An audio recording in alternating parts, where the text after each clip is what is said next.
Jacksonville Jaguars select Travis Hunter, wide receiver, defensive back from Colorado. Let's go, baby!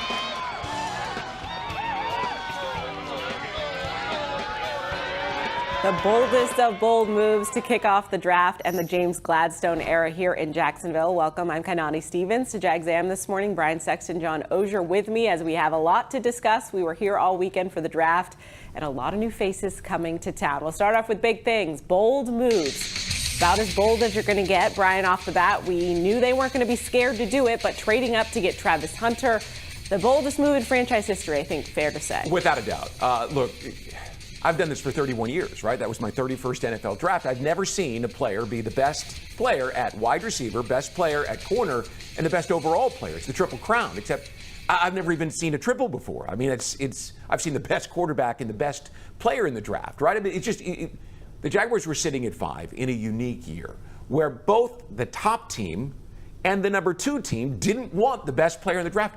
Why not swing for it and get a guy that you believe can be a Hall of Famer? You got to take moves like that. They found a way to get it done. I really enjoyed it. Look, it's a tone-setting move. It's a risky move because you're giving up so much capital to go get it. But it's also a move where everybody's on board. And I think what it shows more than anything, they've been talking since they got here, meaning Tony Baselli, Liam Cohen, and James Gladstone, about being aligned. And since the draft, talking to different people, this really did take alignment, meaning you had to make sure strength staff, assistant coaches, whatever, knows what the plan's going to be for this guy, and everybody's on board, and everybody's willing to be that team that sort of puts itself out there to go do this. So, new era in Duval, Brian. Well, and listen, that's what everyone wanted, right? I mean, I'm assuming that most people who are watching this are on board with this move, but if you're not, you wanted something different. The previous general manager probably doesn't make this move. He doesn't like to give up picks. You wanted something different. Man, you got something different, and you got it in spades. You got a guy who was willing to take the boldest of moves, as Kai said, right off the top in one of the boldest moves, if not the boldest move in franchise history. Bit of a 180, but a good one. Let's go to big thing number 2, which is 2 for 1. Obviously, Travis Hunter is going to play on both sides of the football, but John, versatility was something they focused on in this draft. A lot of these players play multiple positions or have played a position in college and they think can play a different position at the NFL level. That was clearly an important characteristic to GM James Gladstone. Yeah, I was going to say with the exception of the running backs, but even the running back, Tootin can return kicks. The offensive lineman, it's getting to the point where if you're not a top 5 offensive lineman pick, you better be able to sort of play a lot of positions when you first come into the league anyway. But yeah, it's about versatility. McLeod, the linebacker, can do multiple things. He's going to play that buck position, which is a versatile position. That's what they wanted. And again, if you're going to set a tone for a draft with versatility, Brian, it's Travis Hunter, who's as versatile as any player has been in 65 years. And let me just touch on that off the top. He's a guy who people are wondering, can he do both? And there's lots of conventional wisdom that says that in the NFL, you can't, because the intensity of playing just wide receiver alone or just cornerback alone is so much greater at the NFL level. He was so much more gifted than most of the players that he lined up against in college football. He didn't have to spend the sort of energy, intellectually and physically, that he's going to have to at the NFL level. So that's conventional wisdom. But you're spending a little time with him on Thursday night in Green Bay. I don't doubt his ability to do it. I don't know that he can play the number of snaps. He played almost every snap at Colorado. But I think he can play a significant role on both sides of the ball, and so do they. I think it's going to be an evolving situation. I'm excited to see how they utilize him and how that progresses as the season goes along. Our final big thing today going to be take what's given. Now, we know a lot of the draft is about how the board falls and what they address. GM James Gladstone addressed taking not necessarily the need of the team, but what's available. The board always falls certain ways, and you're not going to reach because of what might be a perceived need. So you're always going to take the players that you feel like are going to put the team in the best interest moving forward, and you don't want to ever sort of lean heavily into just one idea of best player available and need. It's some version of balanced dynamic that comes with that. Brian, they certainly addressed some needs on this team, or perceived needs by this new iteration of the front office and coaching staff. But I know some people are like, why didn't you go defensive tackle route? Why wasn't that looked at all? And James Gladstone basically said we didn't see what we wanted at those points, so we'll kind of address it at a different point. Well, rather than the age-old, best available player and who doesn't need a great player wherever you're at, and the fact that this team had a lot of holes, what we don't know, Kai, is what they tried to do. We know the trades that they were able to execute moving back and forth. We don't know who they called to try to move up to be in a position to take a defensive tackle who said no, or who took someone else's offer, or who wanted too much. Because they didn't take one where they were means that they didn't like where they were or what was there where they were. It doesn't mean they didn't try to address the issue at defensive tackle. There may be no bigger disconnect between how most people view something in the NFL and how it really works in the draft.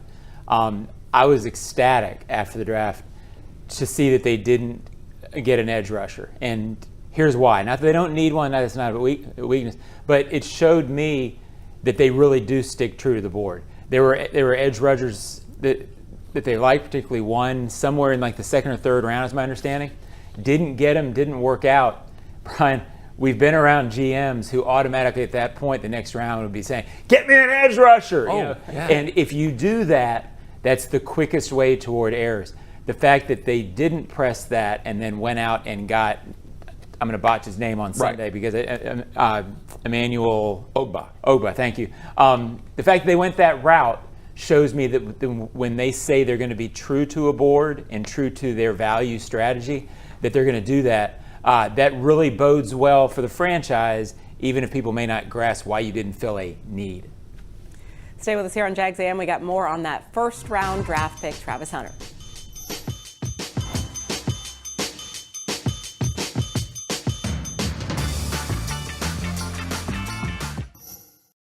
I'm the manager of social media for the Jacksonville Jaguars. So as manager of social media, we serve as a bridge between the fans and the franchise. And so my passion is rooted in being a fan, but I also get to work with the team each day. The Bright Future Scholarship was huge for me because I was able to pursue an education at the University of Florida. And because I didn't have to worry about paying for classes, I could spend my time covering the sports teams that I work around. I'm extremely grateful for the Bright Future Scholarship and the Florida Lottery specifically for allowing me to earn an education.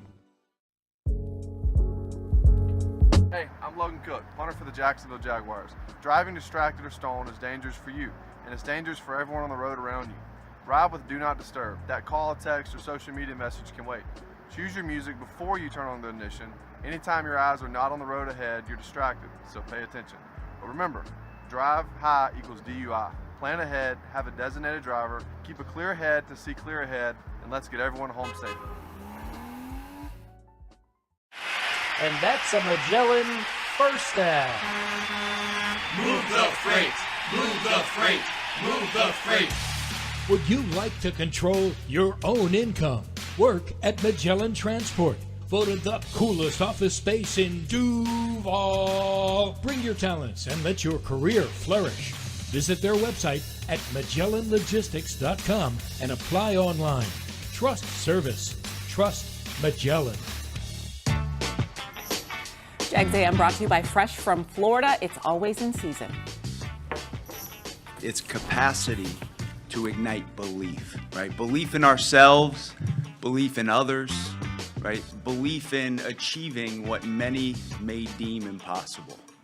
Travis Hunter, he embodies belief, right? He's a rare person, he's a rare player, but he's also a reminder that the boundaries of the game of football were built to be challenged. And so the decision to select him was actually a statement for how we plan to move, who we are, and we want him to be nothing more than him. Because when he is, he elevates the space around him. From the football field, to the city, to the game of football itself, Travis Hunter is who we've been hunting up. Talk about an introduction. If Travis Hunter wasn't ready to run through a wall after hearing all that and expectations for him, I think he's pretty excited to be in Jacksonville. I wish James wasn't so meek. He really is just so soft-spoken. Doesn't say anything with his chest, Look, I've never really seen anything like this with James Gladstone's willingness to sort of say, here's what we're thinking. The NFL that I've been around, Brian, has always had that thing of secretive where they would say something in a draft room and then come out and say, well, we don't want to get burned by saying this about this player. James Gladstone has the conviction of his beliefs, the confidence to move forward with it, and really there's a core of confidence there that allows him to say things like, we think this kid's going to be a transitional player or a transcendental player. I like it. I'm getting used to it. The whole theme of the weekend is so obviously this wants to be a bold franchise, and they did that with the first pick. It's an unbelievable tone to set, Brian. Listen, if you ever wonder why they keep things so secretive and quiet, now you know. We've been told that it was a 17-day window that they had this thing done. And just a little side story, I'm in the media room at the convention center there in Green Bay, and Dylan, who is our PR representative up there, and here comes the whole team from Cleveland and their PR and social people. And one of the guys is carrying a football with a great big number 2 in a graffiti style on it. I mean, they thought that they were taking Travis Hunter. They were all excited about it. I almost went over and said, hey, we'll take that from you. Did Dylan take him out? Well, listen, at that time I knew, and maybe they didn't, what was happening. It was just interesting to me that the Browns were, the Titans, John, and the Browns passed on a player that the Jaguars believe will not only be a Hall of Fame caliber player over the course of his career, but will also be a guy that can transition the game. Why do you take anyone else? I get it. They needed a quarterback in Nashville, and they think that Mason Graham fits their personality. Man, I still can't believe the best player, the best corner, the best receiver, the best player was not good enough or didn't fit in Nashville or Cleveland. Well, and even beyond sort of how he is with the media, remember when you were a kid and if you bought a stereo, you worried if your friends would like it or not, right? I mean, that was the most important part of the purchase. You got your car. Is it cool? Oh, the kids at school have to like what I got. I get the feeling that Gladstone would probably go and buy a car and not give a rat's butt what the other kids thought of it because he believed it's the right thing to do. And this pick took guts. Yeah. Because if in 2 years it doesn't work, it's, oh, what an idiot. But he believes in it. The franchise believes in it. They're seeing it in a unique way and then not afraid to follow it, because a lot of people in this league would have been afraid to make that move even if they wanted to. So buckle up. Buckle up. I think it's interesting to point out, we're kind of used to that secrecy angle. Obviously, they kept this secret for quite some time and close enough to the vest that it didn't leak out, which in today's media is pretty crazy. But then also just being honest about, they said they were going to make bold moves, and they have made bold moves, and I don't think we're necessarily used to hearing that around here. And then the follow through and very much intentionally saying how they're going to act and operate and then doing that exact same thing. So there's a new generation, I've said it before, I call them the hedge fund group, right? I mean, they're young, they're data driven, they're aggressive, they're willing, Kai, to take conventional wisdom and set it aside for a move that the data and their aggressive posture says works. For guys like us who've seen conventional, who've been around conventional, and you too, who've seen conventional football thinking, I don't want to say it's radical, but it's very different. But it's not hard to get used to. It's not hard to get used to something that says we're going in a different direction from a 4-13 football team, right? From one that, what have they won? They're 5-17 in their last 23 regular season games. Yeah, let's go. And let's not just go, John. Let's go all in with both feet into the deep end. Yeah, and something that I think, since we've met James Gladstone on this set and been around him a little bit, I'm not going to say we're hanging out at the beach, but we have gotten a feel for him. I think if you watch him on TV, I got this text from somebody in the media saying, I wish he just didn't talk like a cult leader, right? Or, but he has a unique way of speaking. Yeah. That I don't necessarily know translates into who he really is. I had somebody yesterday tell me, look, this is a football guy now. He played football and he's competitive. And so I don't know if that part necessarily gets through when you're watching him, but the football people in the building, this guy was born to be a GM, and you can sort of tell he's living his life and he's been ready for this moment. The more you're around him, the more you realize this is a different cat leading the Jaguars, and it's going to be fun to watch. And I'd be stunned if this isn't successful. I don't know about next year. Right. But under his leadership, that vision, that organization, this is a different thing going on. And if it is, who cares what he says? It's what he does. Sure. And I think we also have to remember at this point of the progression, they're still trying to set that tone. They're still trying to say exactly what the Jaguars are going to be going forward. So yes, we hear him a lot, and repeated phrases, intangibly rich, and some other things. But a lot of that is because they want to be on the same page. If Absolutely. You're saying the same things, that's how you know that that's truly where they're all at. Right. Let's talk a little bit more about Travis Hunter, because I'm having some fun with this. So from what we've heard so far, he'll play, or they're going to start him out on offense and then kind of work him into defense, which is a little bit different than a lot of people had predicted. Some of the scouts and analysis was that he would play mostly defense and then minor on offense, but we're seeing the opposite of that, which is kind of cool. Well, maybe you heard Jeff Lageman say this. I rely on his instincts on this. He told me that he believed that Travis Hunter has Hall of Fame ability as a wide receiver. In fact, he told me and our audience, I did a show with him, that he thought that this was a guy who was maybe the best receiver he had ever watched on tape. He just makes it look easy. His thought was that the disparity between Travis Hunter and all the other receivers was wide. At corner, it was much more narrow. He thought he was very good, obviously the number 1 overall guy, but it wasn't that he was far and away the better corner. Now, I've seen different opinions on that. Obviously, when you've got a guy that plays both ways, everyone's going to have a different opinion. But I trust Lageman on this one, and I've been watching the game film, and I see a receiver that looks like, I don't know. Yeah. I mean, he could be as good as anybody that you want in the league. A key is going to be, and this is what Bucky Brooks said on some show that I was on with him, he does need to get more polish. He's not coming out as a absolute a top 10 Henry Ellard type route runner yet.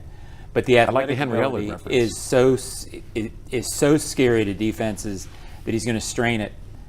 He will need to work to polish as an NFL receiver. My understanding is it's going to be 75% offense at first, meaning practicing and working with the offense multiple days a week, and then learning maybe defensive packages to be on the field when the other team is in passing situations. Something along that's not exact, that's the vibe that I get from listening to press conferences. Right. They will figure out a way to make it work. The one thing I did hear yesterday was, look, it's going to be full-time offense, working toward defense first year, but this kid wants to be on the field every play.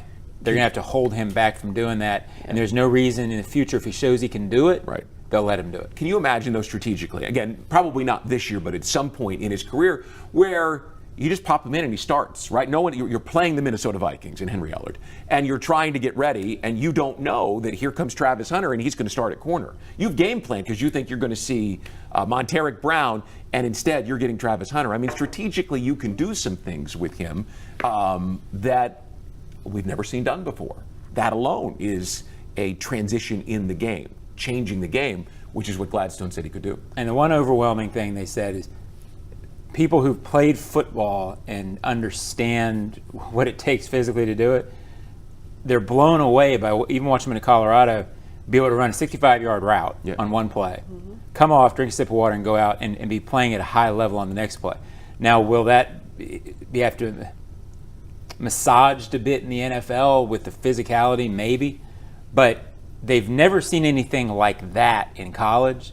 So what will it look like in the NFL? That's obviously what everybody's waiting to see. You grew up in New England. I mean, how many times did you watch the Kenyan runners during the Boston Marathon run these 2-hour marathons and come across the line, right? I mean, you're like... Not even sweating. Not even sweating. I mean, there's some people on earth that can do things physically that other people can't, and maybe he's that guy. And very exciting on offense.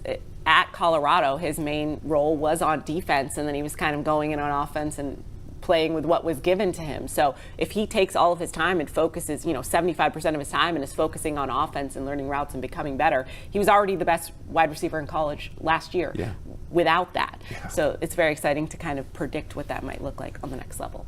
Well, that's a lot of exciting things, and we are very excited to see Travis Hunter take the field. But before that, we're going to talk about some of the other picks in this draft coming up after the break.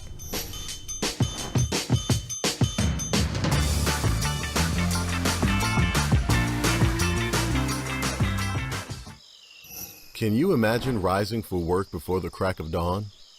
Tending to hundreds of acres of land before dusk? Well, that's what happens on 47,000 Florida farms every day. Florida's farmers work hard to grow nutritious food for you and your family. And you can help support them by enjoying delicious Fresh from Florida produce. Look for the sunny Fresh from Florida logo where you shop, or visit freshfromflorida.com to learn more. Sudduth is on the 20, the 10. Yes, another successful move to a new home. I tell you, folks, I've never seen a team more prepared than the Sudduth crew. With a dominating lead in training, trust, and efficiency, it's no wonder why Sudduth is the official moving company of the Jacksonville Jaguars. For the past 100 years, Sudduth has provided local, long-distance, and international moving services in Jax. While the Jags are moving the chains on game day, Sudduth is helping you on moving day. Visit sudduth.com/Jags for a guaranteed quote. Ranked as the nation's best public university by the Wall Street Journal, the University of Florida is on a mission to transform education. UF continues to help grow the economy through research breakthroughs and leadership in AI. And with its nationally recognized career services, UF students and graduates have never been better prepared to make a difference in the world. To learn more about how the University of Florida fuels bold ideas that make an impact around the globe, visit fromflorida.ufl.edu. Move the freight, move the freight. Magellan Transport voted the coolest office space in Jacksonville. You can apply online at magellanlogistics.com. I honestly haven't even thought that far. You know, like honestly, it's really got to be a completely one day at a time approach.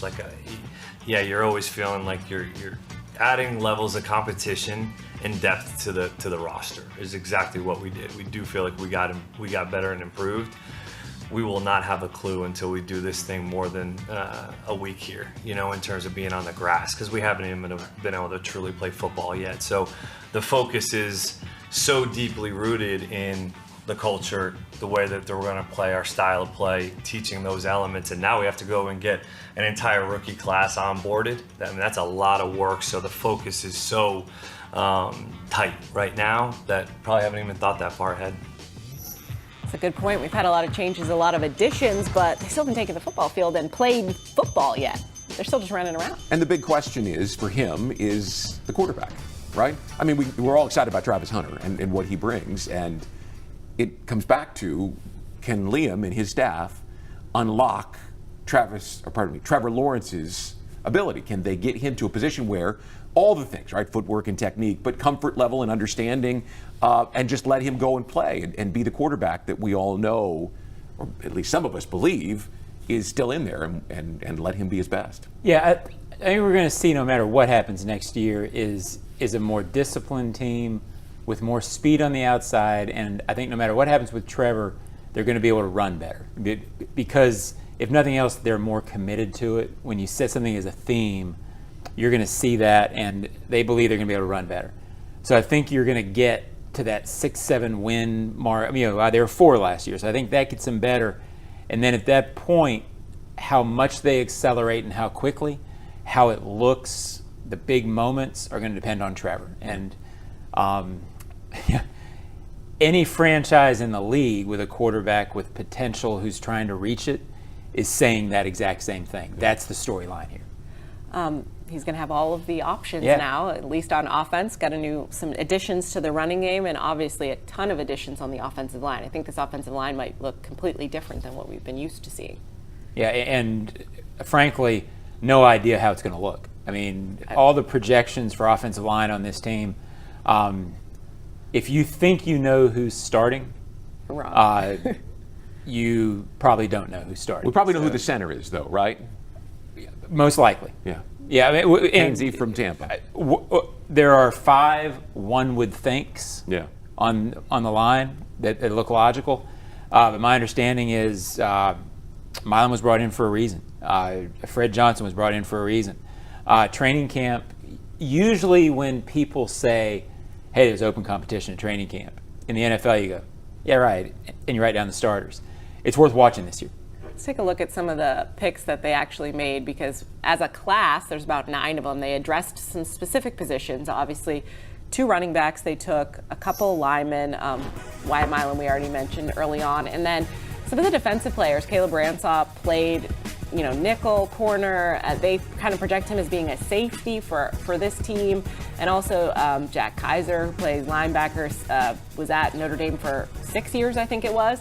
But I heard mentioned a couple different times from Gladstone and others in the Senior Bowl, he's playing safety out there just to help out fill spots. When I saw some of these things coming, Kai, the 2 linebackers back to back, right? And I know McLeod's more of an edge rusher, but you've got Devin Lloyd and Chad Muma, who were first and third round picks that are in the expiring years of their contract, right? So you see the future there. They're moving into the future.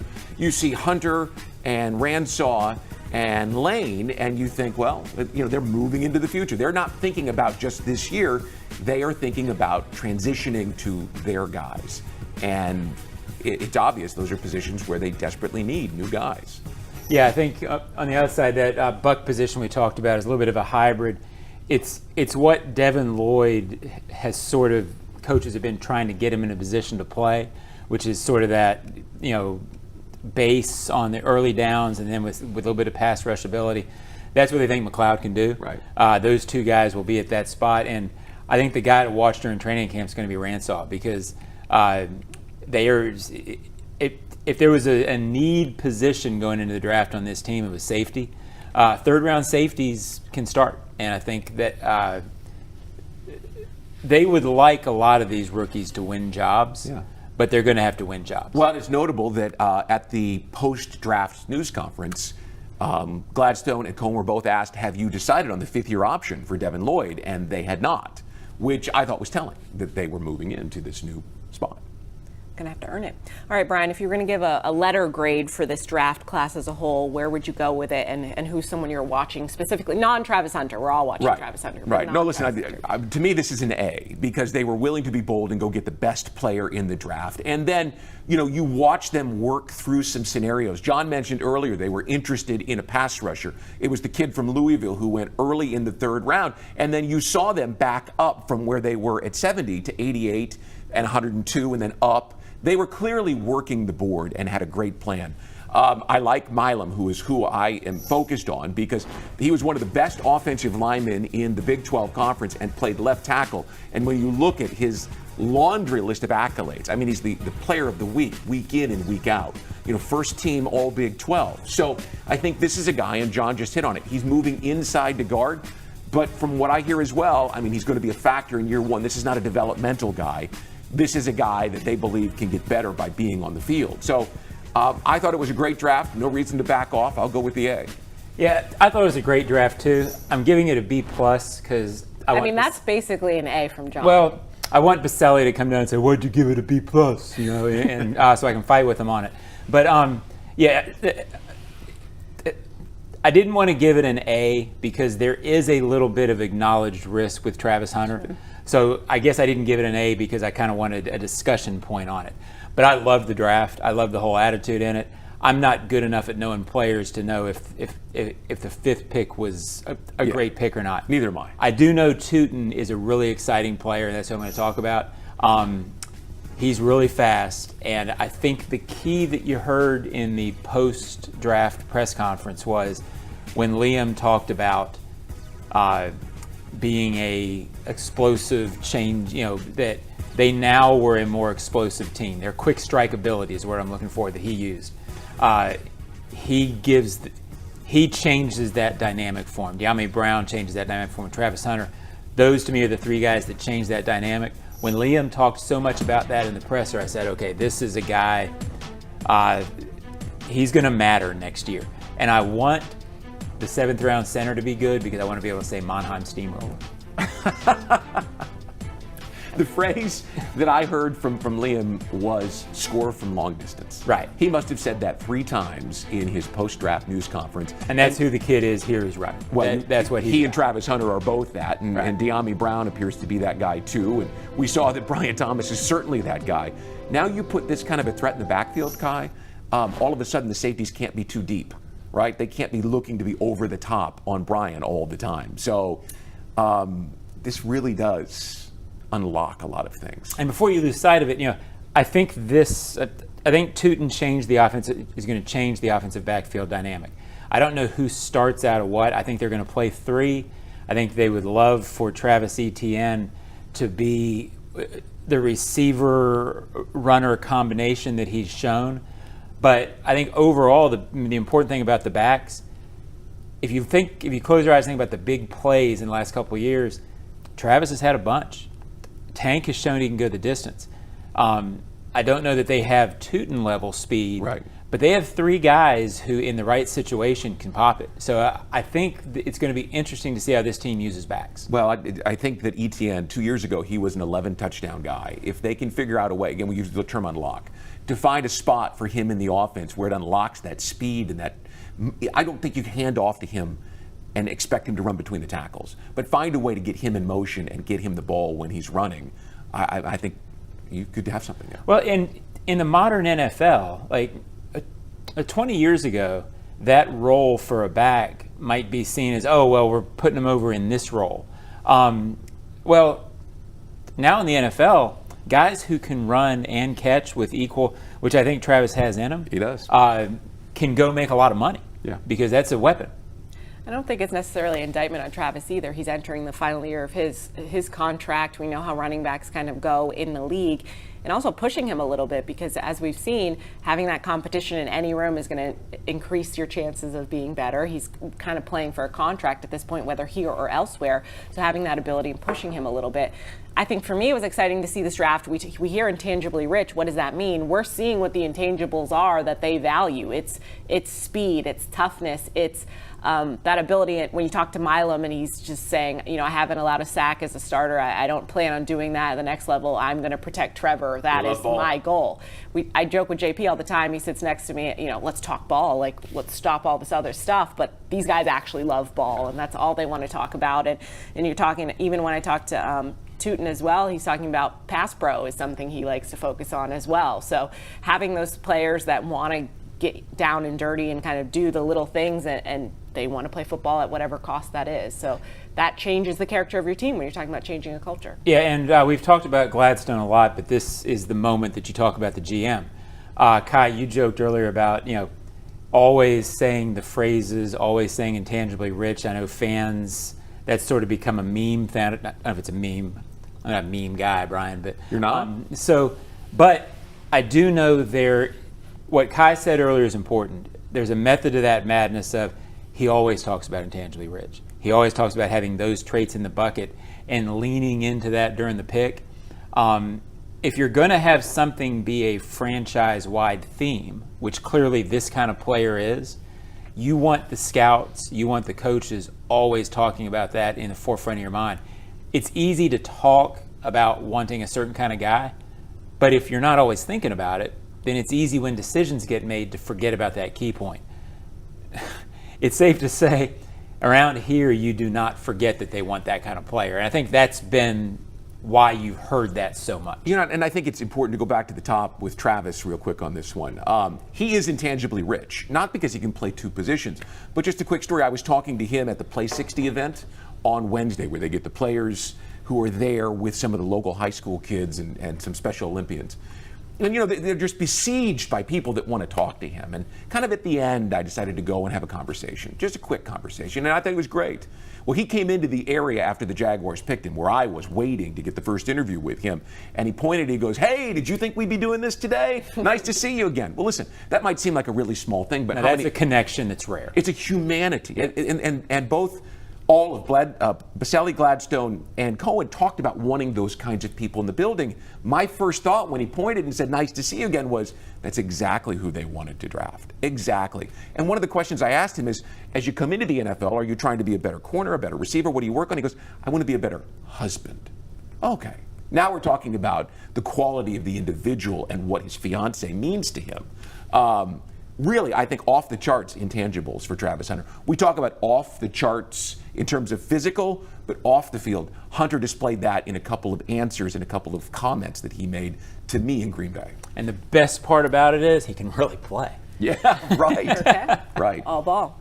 All right, coming up, we'll tell you what's coming up the rest of the month and when we can see these guys on the field soon.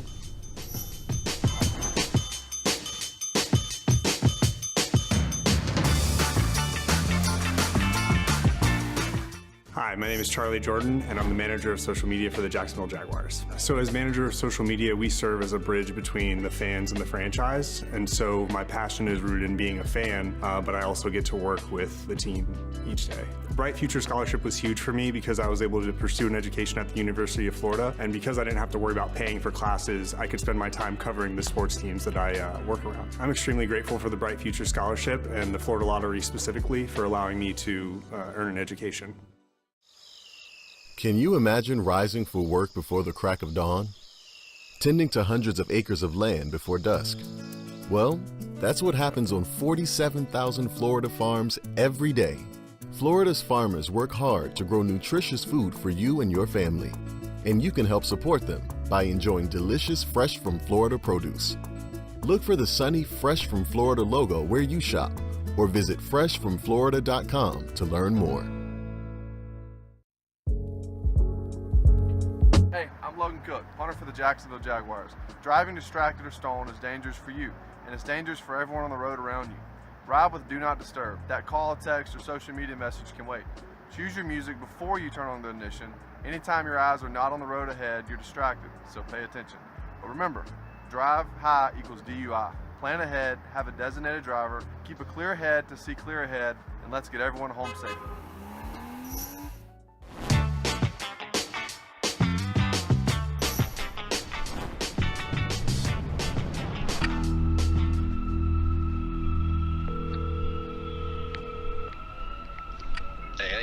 Hey, how's life?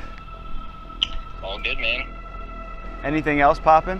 How'd you do sleeping on things? Oh, same. Just continuing to. Nothing's changed for me. It's the right move. Let's go. Yeah, that's what I'm talking about, Jake. That's how Tony woke up. We're gonna draft a Hall of Famer with your first overall pick. Hey, that worked out pretty well for the Jags in the expansion draft, huh? There we go. I like it. I like your thinking, Jake. Time will tell.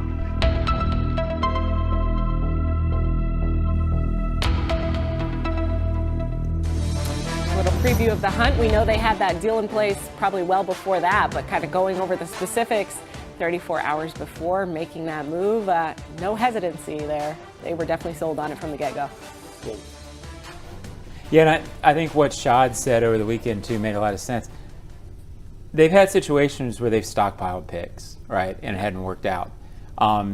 If they're in love with this, and this is a Hall of Fame type thing, nobody blinks at giving up the picks to go get it. If it's not, then it's not. Well, they were bold. When would they be in range to do this again? With a player as unique as this, they're at 5, they only have to go to 2. It's not like they're sitting at 25 and trying to get up there. It just made sense. The player was there, the opportunity was there, the picks they had, let it go. And this will be the first time that the Jaguars will enter the next season without a first-round pick in their history. But as Gladstone said, he is uniquely qualified to be able to navigate that. Blank them picks. Yeah, I've heard that before. All right, John, when are we actually going to see these rookies take the field? In a couple weeks? A week from Friday, I believe. I think May 8th is they come in, and then over the weekend. Is when the first minicamp starts, and that's when you get eyes on them. And those are, as most fans know, more about running, but Travis can run, so we'll watch that. Absolutely. Lots to talk about. We'll have some more time to talk about it next week as well. But until then, enjoy your week. Thanks for watching.